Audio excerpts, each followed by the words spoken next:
Hello, beautiful people, and welcome to today's episode of the Time Podcast. I'm your host, Andrei Vovchenko, and this is going to be a very interesting one for those of you who have high aspirations but can't really seem to reach your goals. This episode, like all of the following, is a continuation of the episode before it, but you can always listen to any one of them individually and get some quality information. That being said, it is best to listen to all episodes before this one in order to more deeply understand and more easily apply it into your life. Don't forget to subscribe to this podcast so that you don't miss any of the new episodes coming up, and share it so that your friends can follow their journey to success. That being said, let's jump right into it. Alright, so today I wanted to talk about goals, specifically goal setting and how that in itself kills any chance you have to success. I'll also get into a couple of steps to set and hit any goal that you might have. Now, these steps are not invented by me. In fact, nothing I talk about on this podcast is invented by me. Rather, it is gathered from people with experience, high achieving individuals that have a vast experience in certain subjects I present on each episode. Having said that, these steps are inspired by two books, Think and Grow Rich by Napoleon Hill and Atomic Habits by James Clear. Now, if we want to change our lives, we're often told that we need to think big, make drastic changes, immediately stop doing things that harm our development, and immediately start doing things that help it. And this is one of the main reasons that goals are bullshit. Let me explain. Let's all agree that a certain group of individuals have the same goal.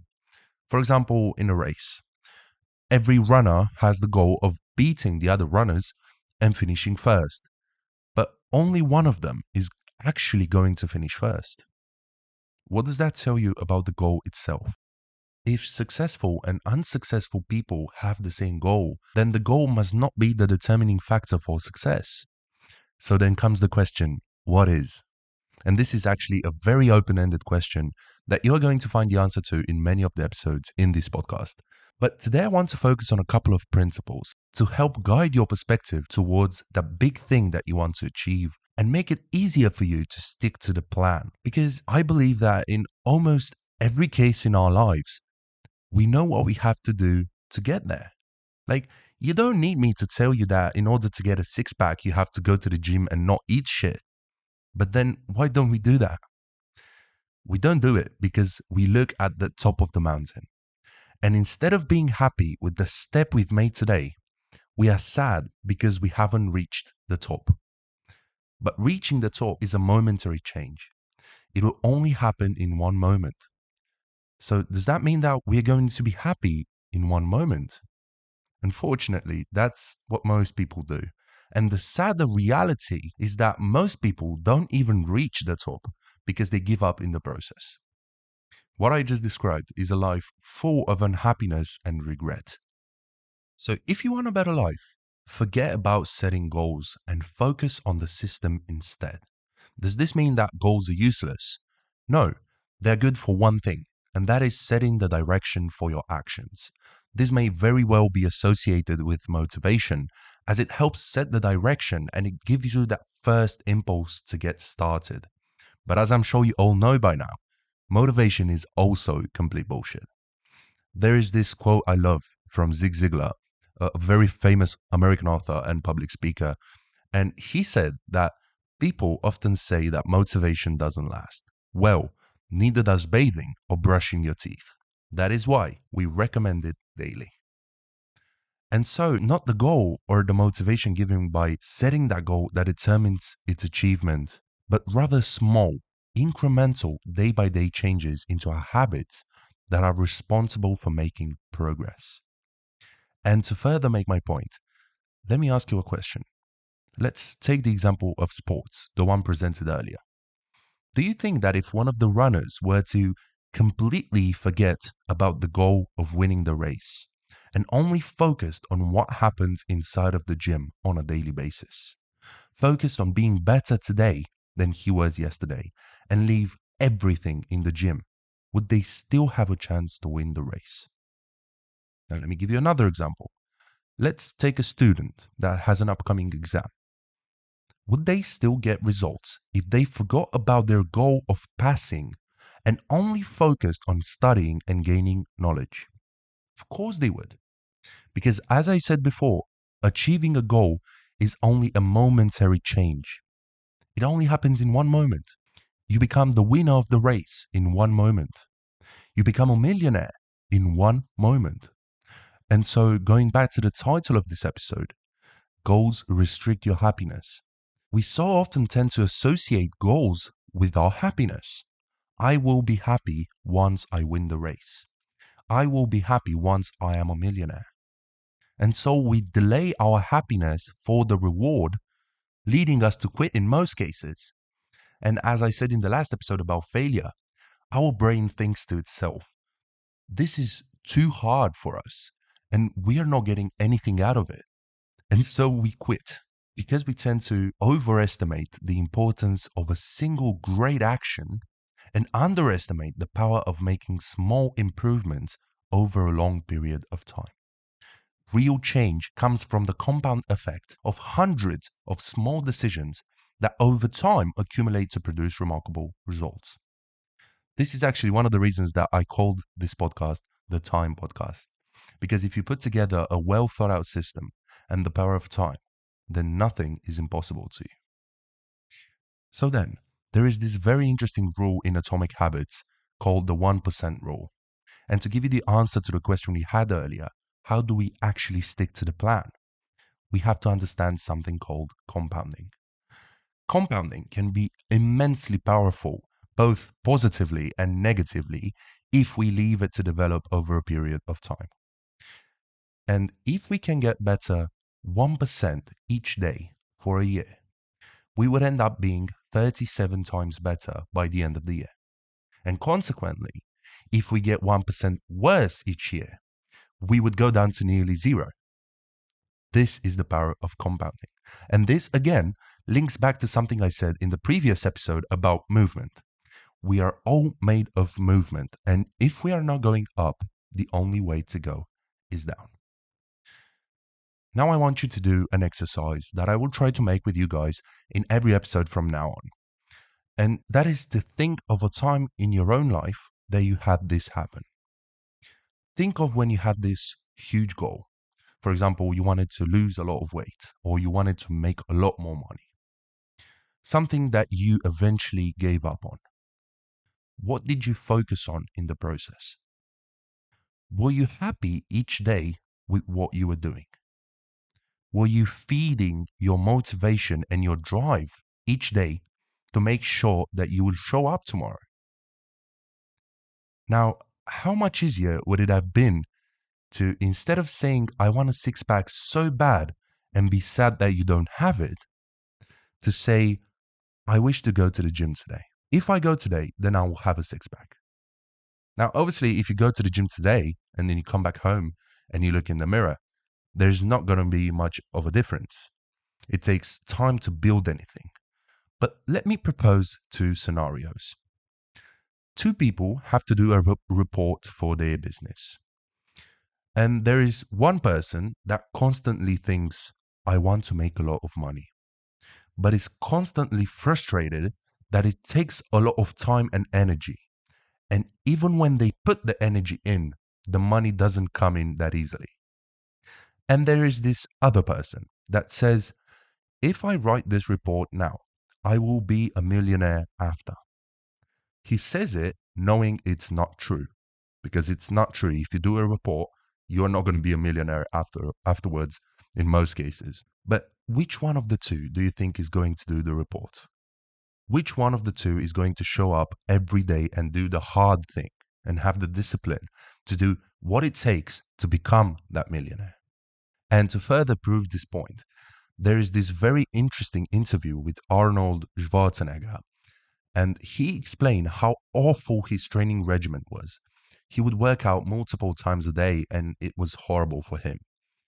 And he had a goal to become Mr. Olympia, but to cope with the exercises and the pain that he felt every time he wanted to do one more rep, but felt like he couldn't, he thought, if I do this one more rep, I will be Mr. Olympia. And he did it. Then he said, well, if I do one more, just one more rep, then I will be Mr. Olympia. And so he did it. And he ended up doing 30 reps instead of 10 for every exercise. And he ended up going 2, 3, 4 times a day to the gym instead of once. And so that's what made him become Mr. Olympia. He obviously knew that if he thought to himself, if I do one rep, I'm going to become Mr. Olympia, that it's not going to happen. But mentally, he set himself up for success. So this is what I want you to do. There are 6 steps to setting and reaching any goal that you have. Steps that I will talk about in the next episode. But for now, I want you to make a list of all the things that you would like to achieve by the end of the year. And on that list, write down what you are willing to change on a daily basis in order to reach your goal. The next episode is going to really help you do that list and make a shift in your approach to these habits so that you are guaranteed to stick to the plan. So keep an eye out and subscribe so that you don't miss it. So now you might ask yourself, if this whole thing makes so much sense, why do we tend to focus on big, almost unachievable actions instead of the small ones? And this is a great question with an equally great answer. And the reason is that we are so attuned by modern society to try and seek instant gratification that it's actually really hard to focus on things that have a long-term benefit. Equally, the slow rate of transformation also means that it's easy to let bad habits creep in. Like, it's easy to eat badly, it's easy to not exercise. And when we repeat these little errors day after day, they become a new bad lifestyle that generates the opposite effect of our desired outcome. Talk about compounding. And this is the reason that system is much more important than goals. There is one other thing I want you to do. Every morning, after you wake up and you do your morning routine, whatever that is, after you brush your teeth, you meditate, whatever you do in the morning, I want you to ask yourself a question. What do I need to do today in order to improve myself that 1%? What would you do less of? What would you do more of? And ask yourself this question every day and focus on the outcome of that day. Forget about tomorrow. Forget about yesterday. Focus on today. Through the power of compounding and time, you will look back at yourself in 6 months and be amazed of how far you have come, and also be happy with yourself in the process.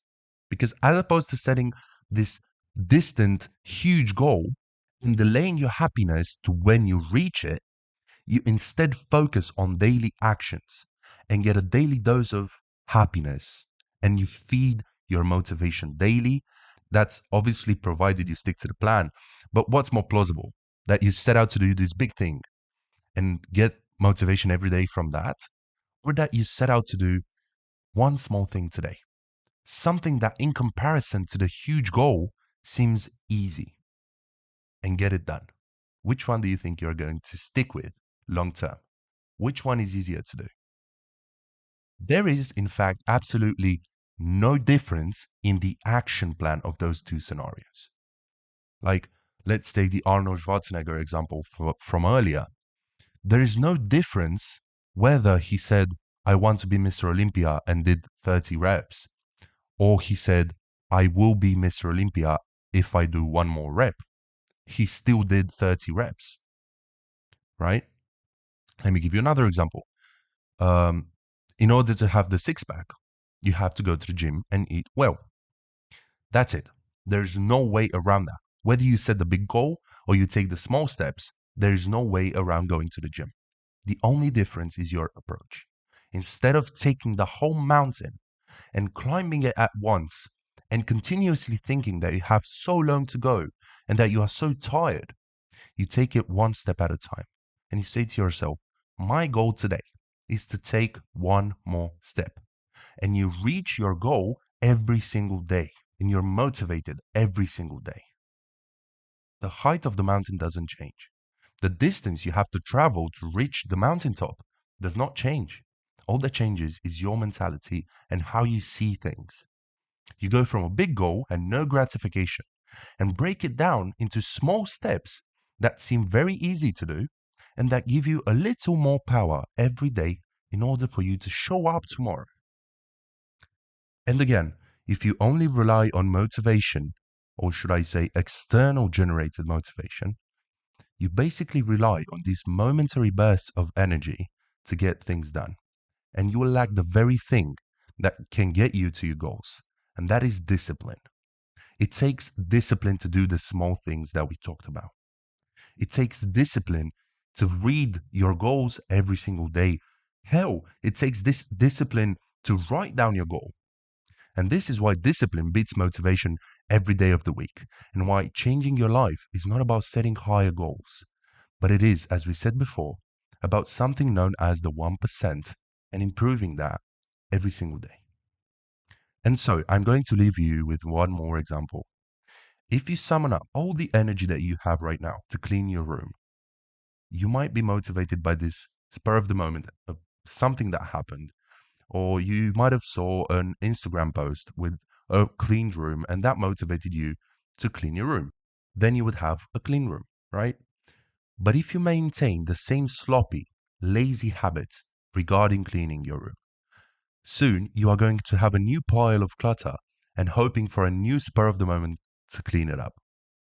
And that Instagram post is not always going to be there for you. The only thing, the only person that is there for you 24/7 is yourself. So instead, if you set out to do one small, simple thing today, just put the clothes that you are wearing right now before going to bed back where you took them from and just clean one plate. That's it, one plate. Then in time, you are going to not worry about cleaning your room because your room is going to be clean. But again, it takes just a little discipline. You have to choose between being uncomfortable with discipline or being uncomfortable with a messy room. There's this very, very, very nice quote. It's hard to be poor. It's hard to be rich. Choose your hard. So to sum up, remember to write down what you wish to accomplish by the end of the year, by the end of 2022. And then ask yourself each morning when you wake up, what can I do to become better today than I was yesterday? And when you inevitably fail, don't forget to keep going. If you want to learn more about failure and how to stand up in the face of it, then listen to my previous episode about failure, where I said that instead of calling it failure, change its name, change your perspective to it, and start calling it my first or my next step to success. And there is one more thing I wanted to leave you guys with, and that is you have to understand what you have to do in order to reach your goals does not change. There is only one way to success. There is only one way up the stairs if I take each stair individually. The only difference is your approach. If you think about the whole thing that you have to do and the amount of effort that you have to put in, that does not motivate you. That puts you down. It tells you that even though you've made so much progress, you have so long to go. How in the hell do you expect yourself to show up every day having that mentality? Understand that the difference between successful people and unsuccessful people is that they get a little gratification. They get a little dose of happiness from everything they do. They are happy every day. Even if something bad happens and is a step backwards, it still means they are moving. And actually, one of my mentors told me at some point that I should be happy with everything I do because he had this very, very funny saying, if your head hurts, you should be happy because it means you have a head. So in the same way, if you fail, quote unquote, or if you feel like it's hard, or if you go a step backwards, then you should be happy because it means you're on your way to success. And so, that being said, I really hope that you guys enjoyed this episode and that you learned something valuable for your growth. I'm excited to talk to you guys in the next episode, and please leave me suggestions on what you would like to hear next on this podcast. And who would you like me to have as a guest for future episodes? I appreciate you, and don't forget that the power to change your life lies inside of you. I'm your host, Andrei Vovchenko, and you can find me on Instagram or Facebook as Vovchenko. That is Vovcenco. I'll talk to you in the next episode.